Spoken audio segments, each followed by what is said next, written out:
আলাইকুম শিক্ষার্থী বন্ধুরা, ওয়েলকাম টু মাই চ্যানেল। আজকে আমি আসিম তোমাদের সাথে মোহাম্মদ শামীম ফেরদৌস সাগর। তো আজকে আমরা কথা বলবো গতির যে সমীকরণগুলো আছে, এই গতির সমীকরণগুলো থেকে যে কী কী সূত্র করা যায় এবং এই গতি অধ্যায়ের যতগুলো সূত্র আছে সবগুলো সূত্র আমরা দেখাবো যে কীভাবে সূত্রগুলো আমাদের অঙ্ক করার সময় কোন সূত্র কীভাবে ইউজ করতে হয়। এবং আমরা সেই সাথে এস সমান ভিটি একটা যে সমীকরণ আছে গতির, অর্থাৎ গতির একটা সমীকরণ একটা আছে এস সমান ভিটি, এটা কীভাবে আসে এটা একটা চেষ্টা করব। তো লেটস গো, চলো শুরু করি। তো প্রথমে এই গতির আমরা যে চারটে সমীকরণ এটা লিখছি, এরপরে আমরা লিখছি সুষম ত্বরণের ক্ষেত্রে। যদি সুষম ত্বরণের ক্ষেত্রে আমরা জানি সুষম ত্বরণ হচ্ছে সময়ের সাথে বেগের পরিবর্তনের হারটা হচ্ছে ত্বরণ, অর্থাৎ সময়ের সাথে সাথে বেগের কী হয়েছে মানটা বৃদ্ধি পেতে থাকবে, অর্থাৎ একক সময় বেগের মানটা কী হবে বৃদ্ধি পাবে, এটা হচ্ছে ত্বরণ। এখন আমরা সুষম ত্বরণের ক্ষেত্রে এখানে কি হবে, অর্থাৎ প্রথম যে সমীকরণ 1 নম্বর থাকবে ভি সমান ইউ প্লাস এটি যা আছে তাই থাকবে, 2 নম্বর হচ্ছে এইচ সমান U plus V divided 2 into T, 3 number হচ্ছে এইচ সমান U T plus half A T square, 4 number হচ্ছে ভি স্কোয়ার সমান ইউ স্কোয়ার প্লাস 2as। তো আমি গত পর্বে বলছিলাম যে এটা একটা টার্মের ভেতরে আছে, সেটা হচ্ছে সুভাত থেকে, অর্থাৎ এসটা হচ্ছে সরণ, ইউতে হলো আদিবেগ, বিটা হচ্ছে শেষ বেগ, এ হচ্ছে ত্বরণ এবং টিটা হচ্ছে সময়। এবং এর এককগুলো সম্পর্কে বলেছিলাম, এটাকে শুধু সুভাত বললে হবে না, অন্য কিছু টার্ম ব্যবহার করা, যেমন উৎসব, যেমন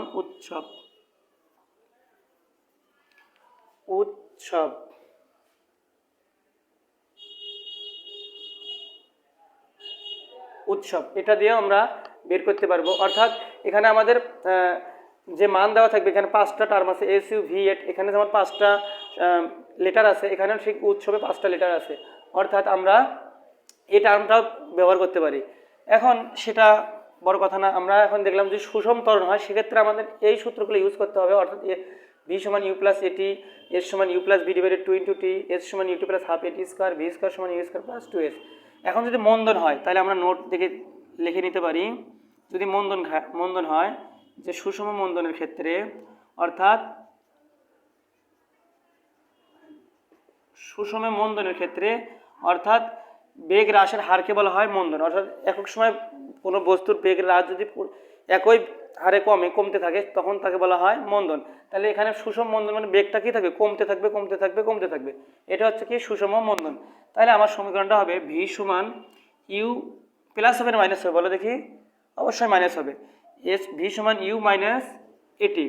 আবার 1 নম্বরটা গেল, 2 নম্বর যেটা হবে এস সমান ইউ প্লাস, এখানে প্লাস হবে না মাইনাস হবে, প্লাস হবে, এস সমান U plus V divided 2 into T. কেন প্লাস? কারণ এখানে আমার এ নাই, ত্বরণ নাই, যেহেতু ত্বরণ নাই তার মানে এখানে যে 2 নম্বর যে সমীকরণ আমার যেটা আছে তাই থাকবে। 3 নম্বর যে সমীকরণটা এস সমান U T plus half A T square. তো আমরা যে সুষম বন্ধন, তাহলে বেগের মানটা কী হবে প্রতি একক মানে প্রতি সেকেন্ডে বেগের মানটা কী হবে কমতে থাকবে, এটা হচ্ছে সুষম মন্দন। তাহলে আমার যদি মন্দন হয় এস সমান ইউটি প্লাস হবে না মাইনাস হবে, বলে দেখি মাইনাস হবে, তাহলে মাইনাস যদি হয় ইউটি মাইনাস হাফ এ টি স্কোয়ার, এটা হচ্ছে সুষম মন্দন। এবার 4 নম্বর হচ্ছে ভি স্কোয়ার সমান ইউ স্কোয়ার প্লাস হবে না মাইনাস হবে, বলে দেখি মাইনাস হবে, মাইনাস 2as। কেন মাইনাস? কারণ আমার এখানে ত্বরণ আছে, যেহেতু ত্বরণ আছে আমরা তো এখানে মন্দন পড়তেছি, তার কারণে ত্বরণ এখানে কী হবে মাইনাস হবে। তাহলে গতির সমীকরণ 4টা, আমরা টোটাল এ পর্যন্ত সূত্র পাইলাম কয়টা, এখানে 4টা এখানে 4টা, এ হচ্ছে টোটাল আমরা 8টা সূত্র পেয়ে গেলাম। বন্ধুরা দেখো, তোমরা একটু মনোযোগ সহকারে দেখো তাহলেই বুঝতে পারবা। এরপরে আমরা যখন একটা বস্তু ছেড়ে দেবো উপর থেকে, আর একটা ডাস্টারকে আমি ছেড়ে দিলাম, এই ডাস্টারটাকে যখন উপর থেকে ছেড়ে দেবো তখন সেটা কি হয় উপর নিচে কাজ করলে অভিকর্ষ ত্বরণ থাকে এবং এটাকে বলা হয় পরন্ত বস্তু। এটা কি বলা হয় পরন্ত বস্তু। তাহলে আমরা যদি একটা বস্তুকে উপর থেকে ছেড়ে দেই এটাকে বলা হয় পরন্ত বস্তু। একটু নকশা করতেছি, একটু চিত্র আঁকতেছি যাতে সুন্দর দেখায়, বোর্ডে জায়গা কম, এটাও একটা কারণ। তো এটা হচ্ছে গতির। এখন যদি আমরা একটা বস্তুকে এখানে আসে এই বস্তুটাকে নিচের দিকে ফালাই দেবো, একটা বস্তু ইট হতে পারে, একটা ডাস্টার যেটাই হতে পারে, যে কোনো একটা বস্তু, এটাকে আমরা নিচের দিকে যদি নিক্ষিপ্ত করি, এটা মনে করে মাটিতে এসে পড়বে, তাহলে যেটা কাজ করে উপরে নিচে যখন কাজ করবে তখন অবশ্যই এটাকে উপর নিচে কাজ, এটা উচ্চতা বোঝায়, অ্যান্ড এটা হচ্ছে হাইট বা উচ্চতা এইচ, এবং উপর নিচে কাজ করলে অভিকর্ষ ত্বরণ জি হয়, অর্থাৎ অভিকর্ষ ত্বরণ হয়। অভিকর্ষ ত্বরণ কাকে বলে তোমরা ভিডিওটা যদি একটু পজ করে দেখো যে অভিকর্ষ ত্বরণ কাকে বলে, একটু চিন্তা করো, আমি সময় দিতেছি তোমাদের। হ্যাঁ, অর্থাৎ অভিকর্ষ বলের প্রভাবে মুক্তভাবে কোনো পরন্ত বস্তুর বেগ বৃদ্ধির হারকে বলা হয় অভিকর্ষ ত্বরণ। এটা হচ্ছে অভিকর্ষ ত্বরণের সংজ্ঞা, অর্থাৎ অভিকর্ষ বলের প্রভাবে মুক্তভাবে কোনো বস্তুর পরন্ত কোনো বস্তুর বেগ বৃদ্ধির হারকে বলা হয় কি অভিকর্ষ ত্বরণ। এখন এটা হলো আমরা পরন্ত বস্তুর ক্ষেত্রে দেখব। এই চিত্রটা একটু মাথায় মেমোরি আকারে নিয়ে নাও। এরপর আমরা দেখব নোট 3। যদি নোট 3 চিন্তা করি তাহলে আমাদের দেখতেছি যে পরন্ত বস্তুর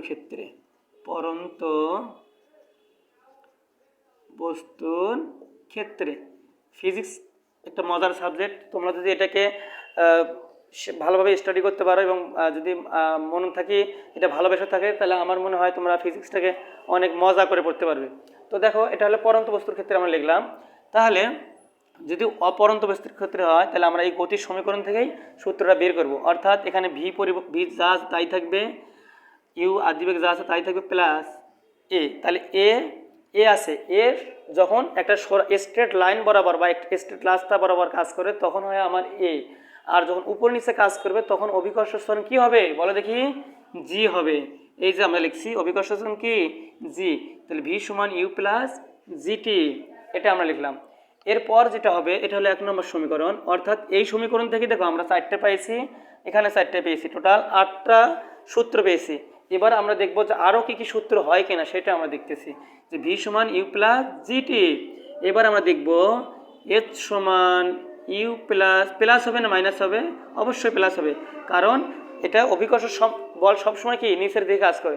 যদিও এই কথাটা পুরোপুরি সত্যি না, তারপরেও বোঝার সুবিধাতে সব স্যাররাই বলে বা সবাই বোঝায় যে নিচের দিকে কাজ করে। এটা নিয়ে অন্য একদিন একটা ক্লাস নেব, বাট তোমরা জেনে রাখো যে অভিকর্ষ ত্বরণ যখন যেদিকে হয় সেদিকে কাজ করে, তার নিচের দিকে সবসময় কাজ করে, এতটুকু জেনে রাখো। তারপরে অত বেশি গভীরে যাওয়ার দরকার নেই এখন। এর সমান তাহলে কি হবে U plus V divided 2 into T. এখানে কেন পরিবর্তন হবে না? এখানে দেখো তো আমি একটা জিনিস ভুল করছি, তোমরা জানো কোথায় ভুল করছি? এস। কেন ভুল করছি বলো দেখি?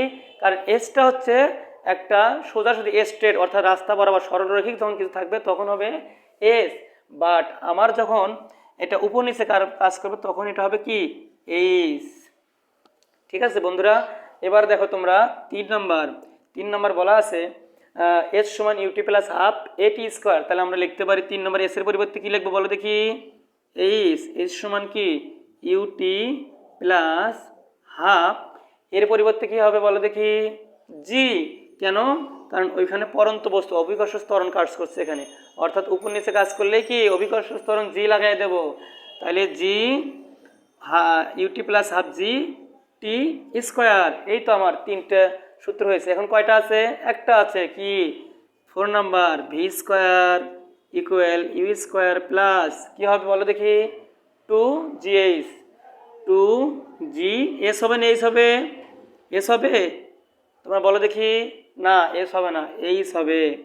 তাহলে ভি স্কোয়ার সমান ইউ স্কোয়ার প্লাস 2gh।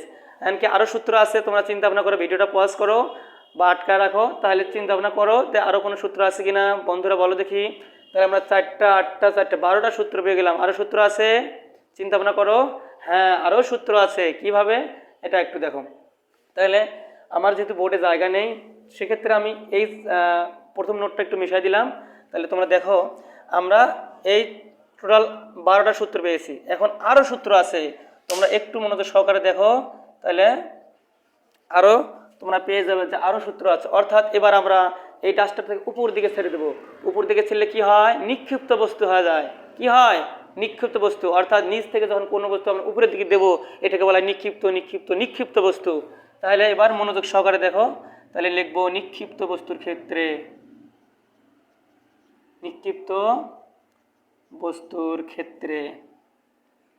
এটা যদি নিক্ষিপ্ত বস্তুর ক্ষেত্রে হয় তাহলে কি হবে? তাহলে আমরা এই সমীকরণের দিকে আবার তাকাবো। তাহলে কি হবে? 1 সমান ভি সমান ইউ প্লাস কি হবে জিটি, অর্থাৎ এখানে তাকালেও সমস্যা নাই, ইউ প্লাস জিটি। এটা কি ঠিক আছে?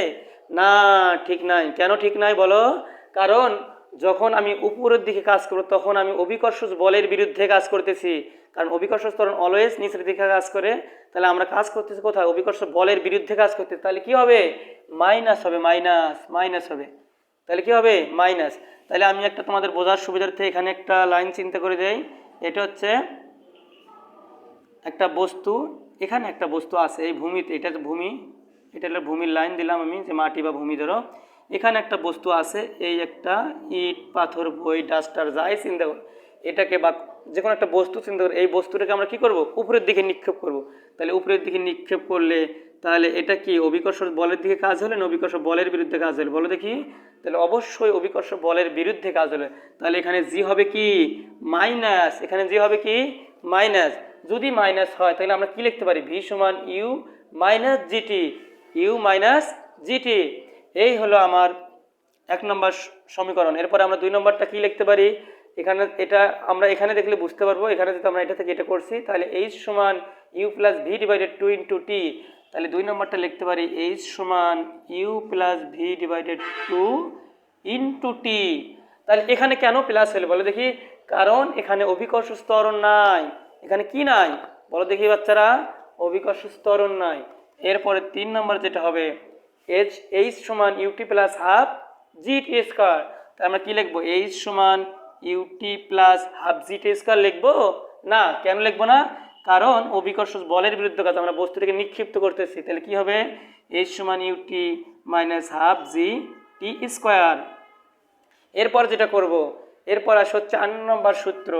তাহলে কি হলো? ভি স্কয়ার সমান ইউ স্কয়ার মাইনাস 2জি এইচ। এই হচ্ছে আমার টোটাল, অর্থাৎ 4 4 16টা সূত্র। এখানে কি শেষ? ভিডিওটা পজ করো, এবার চিন্তা ভাবনা করো। আচ্ছা, এরপরে তোমরা চিন্তা ভাবনা করো যে আরও সূত্র আছে কিনা। আরও সূত্র আছে? হ্যাঁ, অবশ্যই আরও সূত্র আছে, সেটা আমরা এখন দেখব। তো এটা মুছে দিলাম। হ্যাঁ, ঠিক আছে, ওকে। তো এখন আমরা দেখবো যে আরও, অর্থাৎ নোট 1 2 3 4-এ গেছিলাম আমরা না, এখন নোট 5-এ যাব। নোট 5-এ একটু দেখি কি অবস্থা, কত দূর কী অবস্থা। তোমরা আমার সাথে জয়েন থাকো। আমি চেষ্টা করবো তোমাদের এই ফিজিক্সটাকে অনেক মজা করে পড়ানোর জন্য, যতটুকু সম্ভব। শুধু ফিজিক্স না, হায়ার ম্যাথ, কেমিস্ট্রি চেষ্টা করব, এবং সাধারণ গণিত তোমাদের চেষ্টা করব যাতে তোমাদের উপকারে আসে। সেক্ষেত্রে সেটাই আমার চেষ্টা থাকবে আমার তরফ থেকে। তো এখন আমরা গতির যে দ্বিতীয় যে পর্ব, সেটা আমাদের এই চ্যানেল থেকে যে দ্বিতীয় পর্ব করছি আমরা, সেটার আমরা বলছিলাম ভি সমান ইউ প্লাস এটি। এটা বলছিলাম যে ভি সমান ইউ প্লাস এটি। এটা থেকে কী সমান, কীভাবে ভি সমানুপাতিক টি করা যায় এটা বলছিলাম। অর্থাৎ বস্তুটি যখন স্থির অবস্থান থাকবে, শুধু এটা না, অর্থাৎ স্থির অবস্থান থেকে সুষম ত্বরণে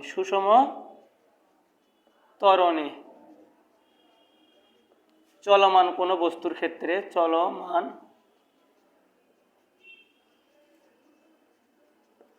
অর্থাৎ স্থির অবস্থান থেকে সুষম ত্বরণে চলমান কোনো বস্তুর ক্ষেত্রে আমরা যেটা এই সমীকরণ যেটাই করি না কেন, তাহলে ভি সমান ইউ প্লাস এটি।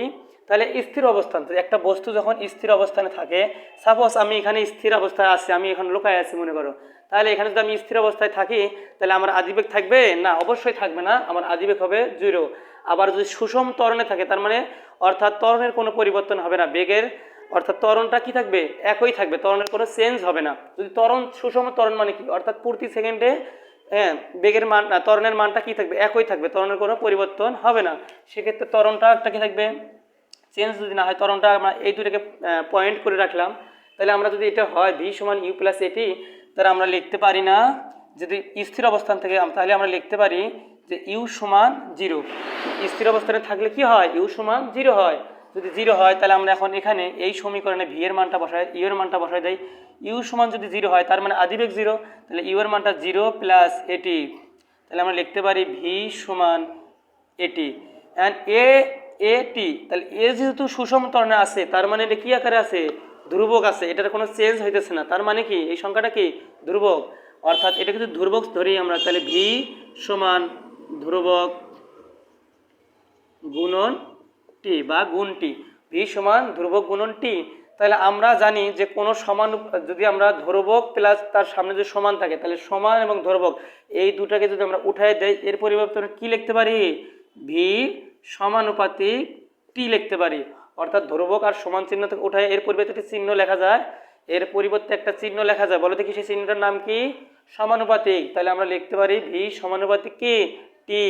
অর্থাৎ স্থির অবস্থান থেকে সুষম ত্বরণে চলমান কোনো বস্তুর বেগ ওই সময়ের সমানুপাতিক। অর্থাৎ স্থির অবস্থান থেকে কোনো বস্তুর স্থির অবস্থান থেকে সুষম ত্বরণে চলমান কোনো বস্তুর বেগ ওই সময়ের কি সমানুপাতিক।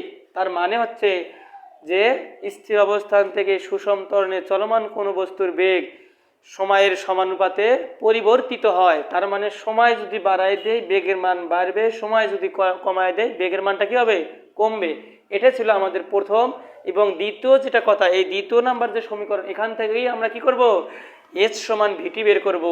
এস সমান কি বের করব ভিটি বের করব। তো এটা একটু রাখো তোমরা পয়েন্ট করে। তাহলে এস সমান U plus V divided 2 into T, এটা ছিল আমার কত নম্বর সমীকরণ গতির সেকেন্ড সূত্র দ্বিতীয় সমীকরণ। তাহলে এটা যদি হয় দ্বিতীয় সমীকরণ তাহলে কি করতে পারি আমরা, অর্থাৎ এই পয়েন্টটায় আসতে হবে স্থির অবস্থান থেকে সুষম ত্বরণে চলমান কোনো বস্তু। তাহলে যখন স্থির অবস্থান থেকে হয় তখন এটা নিলে হবে না, অর্থাৎ যখন সুষম ত্বরণে কোনো বস্তু চলে তখন এর বস্তুরে থাকে, অর্থাৎ যখন সুষম ত্বরণ যখন থাকে তখন বস্তুটার আদিবেগ অর্থাৎ তো যেটা বলছিলাম যদি সুষম ত্বরণে থাকে সেক্ষেত্রে কি হবে আমরা একটু মাথায় রাখি। যদি সুষম ত্বরণে বস্তুরে থাকে তাহলে বস্তুরের বেগের কি পরিবর্তন হবে না, বেগের পরিবর্তন হবে না। অর্থাৎ বেগের পরিবর্তনই তো ত্বরণ, কিন্তু বস্তুরের সুষম ত্বরণে আছে তাহলে বস্তুরের কি এরকম বেগের পরিবর্তন হয়, অর্থাৎ তখন হবে বেগের আদিবেগও যা শেষ বেগও তা। তখন সমবেগের অর্থাৎ সুষম বেগের ক্ষেত্রে অর্থাৎ সুষম বেগের ক্ষেত্রে কি হবে না, সুষম বেগের ক্ষেত্রে আদিবেগ যা থাকবে শেষ বেগও তাই থাকবে। তাই আমরা লিখতে পারি সুষম বেগের ক্ষেত্রে সুষম বা সমবেগের ক্ষেত্রেও লিখতে পারি সুষম বা সম লিখতে হবে সুষম বেগের ক্ষেত্রে আদি ইউ সমান ভি, অর্থাৎ আদিবেগ যা শেষ বেগতা, অর্থাৎ বেগের কোনো পরিবর্তন এখানে যেমন সুষম ত্বরণে যেমন পরিবর্তন হয় না ঠিক এখানে সুষম বেগের ক্ষেত্রেও কি হবে না পরিবর্তন হবে না। অর্থাৎ আদিবেগও যা শেষ বেগেটা আমার এই বস্তুটা যাইতেছে, তাহলে এ যদি বেগের কোনো পরিবর্তন না হয় অর্থাৎ এর আদিবেগও যা থাকবে শেষ বেগও তাই থাকবে, তাহলে আমরা এখানে লিখতে পারি এস সমান, তাহলে ইউ এর পরিবর্তে কি লিখতে পারি ভি লিখতে পারি। তাহলে আমরা এখানে কি বসায় দেবো ইউ এর পরিবর্তে ভি প্লাস এই ভি ডিভাইডেড 2 ইন্টু টি। তাহলে আমরা লিখতে পারি এস ইকুয়াল ভি আর ভি যোগ করলে কি হয় বলো দেখি ভি স্কোয়ার হয় না 2v হয়, অবশ্যই 2v হয়, কারণ গুণ করলে হয় ভি স্কোয়ার আর যোগ করলে হয় 2v। তাহলে আমরা ভি আর ভি যোগ করে লিখতে পারি 2v ডিভাইডেড 2, আর এই যে টি আছে এই টি আমরা রেখে দিলাম টি, এটা তো গুণ আকারে আছে আমরা গুণ আকারে রাখলাম। তাহলে এই 2 ডিশ ডিশ ডিশ ডিশ করে দিলাম, অর্থাৎ কাটাকাটি করলাম, কাটাকাটি কি থাকে এস ইকুয়াল ভিটি। এটাও একটা আমরা সমীকরণ পাওয়া গেলাম, অর্থাৎ এস সমান ভিটি। অর্থাৎ সমবেগের ক্ষেত্রে আমরা কি পাওয়া গেলাম এস সমান ভিটি। আচ্ছা, তো এটা যদি এটা ক্ষেত্রে হ্যাঁ এখন এস সমান হচ্ছে কি ভিটি, তাহলে এটাও একটা আমার সমীকরণ, অর্থাৎ আমরা যদি সমবেগের ক্ষেত্রে এস সমান ভিটি। এখন স্যাররা অনেক স্যারে আছে পরীক্ষা আসে যে সমবেগের ক্ষেত্রে তখন বলে এই এস সমান ভিটি লাগ, এস সমান কি লাগ ভিটি লাগ। এখন বোঝে না যে এস সমান ভিটি কোথা থেকে আসছে। তোমরা যদি স্যারকে জিজ্ঞেস করছো স্যার এস সমান ভিটি কোথা থেকে আসছে, কয় এস সমান ভিটি লাগ, সমবেগের ক্ষেত্রে কি লাগ এস সমান ভিটি লাগ। কিন্তু যদি জিজ্ঞেস করো যে এস সমান ভিটি কোথা থেকে আসছে আসলে তারা অ্যান্সার দিতে পারে কি পারে না সেটা তোমাদের কাছেই কোশ্চেন থাকলো আমার। তো ঠিক আছে, এটা হচ্ছে 2 নম্বর সমীকরণ। এরপর আমরা যেটা লিখবো সেটা হলো এস সমান ইউটি প্লাস হাফ এ টি স্কয়ার। এটা একবার দেখবো, এটা যদি দেখি তাহলে এটাই আমাকে মিশাই দিতে হবে। তাহলে আমরা এখন এস সমান ইউটি প্লাস হাফ এ টি স্কয়ার অর্থাৎ বস্তুর স্থির অবস্থান থেকে যাত্রা শুরু করে সুষম ত্বরণে চলমান কোনো বস্তুর ক্ষেত্রে, তাহলে এখানে ইউ ইকুয়াল 0 এবং এটা অবশ্যই ধ্রুবক হবে। তাহলে আমরা লিখতে পারি এস সমান ইউ টি প্লাস হাফ এ টি স্কোয়ার যদি হয় সেক্ষেত্রে আমরা লিখতে পারি এস ইকুয়াল ইউ এর মান হচ্ছে 0 × 2 তার টি, তার মানে হচ্ছে 0 এ টি স্কোয়ার। তাহলে আমরা 0 দিয়ে টি গুণ করলে 0 হয়, 0 লেখার দরকার আছে? বলো দেখি না। তাহলে হাফ এ টি স্কোয়ার, তাহলে এস ইকুয়াল হাফ এ টি স্কোয়ার। যেহেতু বলছে সুষম ত্বরণ, সেক্ষেত্রে আমার এখানে কি হবে বলো দেখি। যদি বলে সুষম ত্বরণ, সেক্ষেত্রে আমার ত্বরণের মানটা হবে ধ্রুবক। ত্বরণের মানটা কি হবে? ধ্রুবক। তাহলে আমরা লিখতে পারি হাফ গুণন ধ্রুবক। এখন কোশ্চেন হলো যে স্যার এটা ধ্রুবক, ঠিক আছে, এই ধ্রুবক দিয়ে হাফক গুণ করলে কী হয়? ধ্রুবক হয়, কারণ এটার মান যদি 2 গুণ করলে কত হয়? 4 হয়। তাহলে এটা যদি একটা ধ্রুবক হয়, কনস্ট্যান্ট বা ধ্রুবক মান হয়, এটাও কি হয়? মান হয়। অর্থাৎ এর মানের কি কোনো পরিবর্তন আছে? তুমি এখানে তোমার কাছে একটা 2 টাকার নোট দিলাম, এটা ঢাকায় যা কি এটা 5 টাকার, 2 টাকার নোটটা কি 5 টাকা হবে? হবে না। অথবা ঢাকায় থাকি তুমি লন্ডন যাও, আমেরিকায় যাও, এটা কি 5 টাকার নোট হবে? ওই 2 টাকার নোট কখনো বৃদ্ধি করে যেমন 4 টাকা হয় না, 4 টাকার না যেমন 5 টাকা হয় না, ঠিক তেমনই এখানে 2 চেঞ্জ হইতেছে না, তার মানে 2 থাকতেছে, তার মানে হচ্ছে যে এটা ধ্রুবক। কথা ক্লিয়ার? আমরা যদি এখন এই ধ্রুবক দিয়ে হাফরে গুণ করি, তার মানে হচ্ছে কি? ধ্রুবক ইন্টু কি এ টি স্কোয়ার। এখন আমরা এই ধ্রুবক আর ধ্রুবক আর হাফ উঠায় দিয়ে সমান সহ যদি আমরা উঠায় দেই, তাহলে আমরা লিখতে পারি এইচ সমানুপাতিক টি স্কোয়ার। এটা একটা আমাদের হচ্ছে প্রতিপাদন। এইচ সমান হাফ টি স্কোয়ার। এইচ সমান কি? হাফ টি স্কোয়ার। ও সরি, এখানে এ হবে না, এ না, এখানে টি হবে। তাহলে আমরা এর পরিবর্তে ধ্রুবক নিচ্ছি। আমি আবার বলছি হাফ এর পরিবর্তে কি নিচ্ছি? ধ্রুবক। কেন ধ্রুবক? যে এখানে এ বলছে সুষম ত্বরণের, যদি ত্বরণটা চেঞ্জেই না হয়, একই ত্বরণে যেতে থাকে, তাহলে তো আমার এই থাকবে। তাহলে আমি লিখতে পারি হাফ গুণন ধ্রুবক টি স্কোয়ার। তাহলে হাফ ধ্রুবক এর আগে সমান আছে, তাহলে সমান হাফ দিয়ে ধ্রুবক গুণ করলে কি হয়? ধ্রুবক হয়। ধ্রুবক আর সমান যদি উঠায় দেয়, এর পরিবর্তে একটা চিহ্ন নিতে হয়, সেটা হলো সমানুপাতিক চিহ্ন। তাহলে এইচ সমানুপাতিক টি স্কোয়ার। অর্থাৎ স্থির অবস্থান থেকে সুষম ত্বরণে চলমান কোনো বস্তুর অতিক্রান্ত দূরত্ব সময়ের বর্গের সমানুপাতিক। স্থির অবস্থান থেকে চলমান কোনো বস্তুর অতিক্রান্ত দূরত্ব কি দ্বারা প্রকাশ করা হয়? এস সময়ের বর্গের সমানুপাতিক। সময় কি দ্বারা প্রকাশ করা হয়? টি দ্বারা প্রকাশ করতে হয়। এই টি এর বর্গ মানে টির উপরে স্কোয়ার আছে। তাহলে আমরা এটাই বলতে পারি স্থির অবস্থান থেকে সুষম ত্বরণে চলমান কোনো বস্তুর অতিক্রান্ত দূরত্ব কি? সময়। এই সময়ের বর্গের সমানুপাতিক। এখন এই কোশ্চেনটা বিভিন্ন বোর্ডে আসে, ঘ নম্বরে দিয়ে রাখে, বিভিন্ন স্কুলে আসে, যে দেখাও যে বা প্রমাণ করো যে স্থির অবস্থান থেকে সুষম ত্বরণে চলমান কোনো বস্তুর অতিক্রান্ত দূরত্ব সময়ের বর্গের সমানুপাতিক। তাহলে যদি আসে, তাহলে আমরা লিখবো, মনে করি আমি ওই যে গতির সেকেন্ড আমার যে ভিডিও আছে, গতির সেকেন্ড ভিডিও অর্থাৎ সেকেন্ড পার্ট যে ছিল, এখানে আমি যে কথাগুলো বলছিলাম, এই কথাগুলো আবার সাজিয়ে লিখতে হবে। অর্থাৎ স্থির অবস্থান থেকে মনে করি কোনো একটি বস্তু ইউ আদিবেগে এই সুষম ত্বরণে টি সময়ে এস দূরত্ব অতিক্রম করে শেষ বেগ ভি প্রাপ্ত হলো। তারপরে আমাদের এই গতির সমীকরণ এই পর্যন্ত আসতে হবে। কীভাবে গতির এই এস সমান ইউটি প্লাস হাফ ইটি স্কয়ার কীভাবে বের করতে হয় সেটা আনতে হবে। এরপরে লিখতে হবে যেহেতু বস্তুটি সুষম ত্বরণে, যেহেতু বস্তুটি স্থির অবস্থান থেকে যাত্রা শুরু করে সুষম ত্বরণে চলে, অতএব ইউ সমান 0। তারপরে এই ক্যালকুলেশন করে এটা আসে। তো অতএব আমরা লিখতে পারি স্থির অবস্থান থেকে সুষম ত্বরণে চলমান কোনো বস্তুর অতিক্রান্ত দূরত্ব হচ্ছে কি? এস সময়ের বর্গের সমানুপাতিক। এটা বসাই দিলে আমার ঘ নাম্বার বা গ নাম্বার যে নাম্বারেই থাকবো না কেন, আমরা এটা করে দিতে পারবো। এখন অনেক ছাত্র পরীক্ষার হল থেকে বের হয়ে আসে, কি হচ্ছে সব লিখছো তুমি? বলে না স্যার লিখি নাই। কেন? যে আমার এটা কমন আসে নাই। কি? এস সমান হাফ টি স্কয়ার, এটা কমন আসে নাই। কেমন? কমন অবশ্যই বইয়ের বাইরে থেকে কোশ্চেন আসে না, বইয়ের মধ্য থেকেই আসে। আমরা বেশি গভীরে যাই না, যার কারণে কি বুঝি না। তাহলে যদি এখন আসে পরীক্ষায়, তাহলে পারা যাবে। তাহলে আমরা এই সমীকরণটা প্রতিপাদন করব। প্রথম কথা হচ্ছে যে এই 3 নম্বর যেটা আছে, 3 নম্বর বা 1 নম্বর যেটাই থাকুক, তাহলে আমরা এটা প্রতিপাদন করাবো। তারপরে লিখবো ইউ সমান 0। কেন 0? যে স্থির অবস্থানে থাকলে ইউ এর মানটা হয় অলওয়েজ কি? 0। আর সুষম ত্বরণে থাকলে এর মানটা এক সময় আসে কি হবে? ধ্রুবক হবে।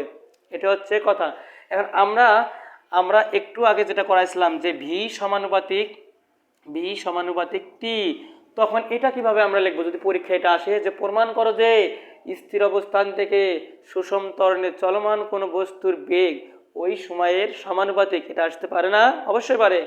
স্থির অবস্থান থেকে সুষম ত্বরণে চলমান কোনো বস্তুর বেগকে কি দ্বারা প্রকাশ করা হয়? ভি দ্বারা প্রকাশ করা হয়। কি স্থির অবস্থান থেকে সুষম ত্বরণে চলমান কোনো বস্তুর বেগ ওই সময়ের কি সমানুপাতিক, এটা হচ্ছে আমাদের থাকতে পারে। তখন আমরা আবার এই যে মনে করি ইউ আদি বেগ, এখান থেকে শুরু করব, এখানে এসে শেষ করব, তারপরে লিখবো যেহেতু বস্তুটি স্থির অবস্থানে চলে, স্থির অবস্থান এবং সুষম ত্বরণে চলে, তাই তাই যেহেতু বস্তুটি স্থির অবস্থান এবং সুষম ত্বরণে চলে, অতএব ইউ ইকুয়াল 0। এরপরে এটা লিখবো। যদি এইভাবে না লিখি তাহলে আরোভাবে লেখা যায়, যে লিখবো যেহেতু বস্তুটি স্থির অবস্থানে থাকে অতএব ইউ ইকুয়াল 0। তারপরে ক্যালকুলেশন করলে সুষম ত্বরণে চললে এটাকে লিখবো ধ্রুবক, যেহেতু সুষম ত্বরণের ক্ষেত্রে যেহেতু ত্বরণ কি সুষম ত্বরণে থাকে, এটা লিখবো। লিখিতে ক্যালকুলেশন করলে এস সমান টি স্কয়ার আসবে, এখানে ভি সমান টি আসবে। এখন যদি নৈবেত্তিক আকারে আসে বা এমসিকিউ আকারে আসে, তাহলে আমরা কি করব, যদি এরকম থাকে যে এস সমানুপাতিক টি স্কয়ার, যদি বেগের সময়ের মানটা দ্বিগুণ করা হয় তাহলে অতিক্রান্ত দূরত্ব কয় গুণ হবে? 4 গুণ হবে। কিভাবে বুঝলাম? যে 2 সময় কয় গুণ হচ্ছে? 2 গুণ। তাহলে এখানে 2 এর উপরে কি আছে? টির উপরে কি আছে? স্কয়ার। তাহলে এখানে 2 এর উপরে স্কয়ার দিলে কত হয়? 4 হবে। অর্থাৎ এই অতিক্রান্ত দূরত্বের সাথে সময়ের কি রকম সম্পর্ক? অর্থাৎ বর্গের সমানুপাতিক সম্পর্ক। বর্গের সমানুপাতিক সম্পর্ক, শুধু সমানুপাতিক না, বর্গের সমানুপাতিক, কারণ সময়ের বর্গের সমানুপাতিক সম্পর্ক। তাহলে যদি আমরা কোনো সময়কে দ্বিগুণ করে দেই, তাহলে অতিক্রান্ত দূরত্ব হবে কয় গুণ? 4 গুণ। যদি সময়কে আমরা 5 গুণ করে দেই, সময়কে যদি 5 করে, অর্থাৎ অতিক্রান্ত দূরত্ব তখন কী হবে? 5 এর উপরে স্কয়ার মানে 25, অর্থাৎ অতিক্রান্ত দূরত্ব তখন হবে কি? 25। ক্লিয়ার? কেন? কারণ আমরা জানি এস সমানুপাতিক টি স্কয়ার, অর্থাৎ অতিক্রান্ত দূরত্ব সময়ের বর্গের সমানুপাতিক। তাহলে এখানে যদি আমরা সময়কে 1 গুণ করি অথবা দ্বিগুণ করি, তাহলে বেগের পরিবর্তনটা কীরকম হবে? সময়কে যদি আমরা 1 গুণ করে দেই তাহলে বেগের পরিবর্তন হবে কয় গুণ? 1 গুণ। সময়কে যদি আমরা দ্বিগুণ করি বেগের পরিবর্তন হবে দ্বিগুণ, কারণ এখানে স্কয়ার নাই, টির মানটা যা আছে তাই থাকবে। এখানে ভি সমান 2 থাকবে। এই হচ্ছে আমার মোটামুটি 3টে হলো। এবার আমরা লিখব ভি স্কয়ার সমান ইউ স্কয়ার প্লাস 2as। তো এবার আমরা যেটা দেখব 4 নম্বর, ভি স্কয়ার সমান ইউ স্কয়ার প্লাস 2as। তোমরা অনেকেই বলো টোয়াইস as, সমস্যা নাই। এখন আমরা যেদিকে যাব, তোমরা আমার এই চ্যানেলটির সাথে থাকো, আশা করি কিছু শিখতে পারবা এবং পরীক্ষা নিয়ে কোনো টেনশন করা লাগবে না ইনশাল্লাহ। যদি তোমরা থাকো তাহলে ভি স্কয়ার সমান U square plus 2as, V square সমান ইউ স্কয়ার প্লাস 2as। তাহলে এখানে ওই আগের মতো কথাগুলো লিখবো, লেখার পরে এখানে আসবো, আসার পরে কি হবে, যে আদিবেগ যদি স্থির অবস্থা থাকলে ইউ সমান কি হবে? 0। তাহলে আমরা লিখবো ভি স্কয়ার সমান ইউ এর মান হচ্ছে 0 প্লাস 2as। কেন 0? 0 উপরে স্কয়ার করলে কি হয়? 0 হয়। 0 কখনো হিরো হতে পারে না, 0 0ই থাকে। তাহলে 2as এটা যদি থাকে, তাহলে আমার এই যে 2টা হচ্ছে ধরবো, কারণ 2 তো কখনো 2 টাকার নোট, কখনো তো 5 টাকা হবে না। তাহলে 2 হচ্ছে ধরবো, এখানে যা আছে আরেক জায়গায় সেই থাকবে। 2 হচ্ছে কি ধরবো, আর এটা যেহেতু সুষম ত্বরণে বস্তুটা চলে, তাহলে এটাও এখানে কি হবে? ধ্রুবক। তাহলে আমরা লিখতে পারি ভি স্কয়ার সমান কি? ভি স্কয়ার সমান লিখতে পারি ভি স্কয়ার, এই ধ্রুবক আর এই 2 উঠায় গেলে কি হয়? অর্থাৎ সমান আমরা যদি একবার লিখি 2 ইন্টু ধ্রুবক, 2 ইন্টু কি? ধ্রুবক ইন্টু এস। এই ধ্রুবক দিয়ে 2 গুণ করলে কি হয়? ধ্রুবক যদি আমরা 2কে গুণ করে দেই তাহলে আমাদের ধ্রুবক আসে। এই ধ্রুবক যদি থাকে গুণন এই এস এর এস।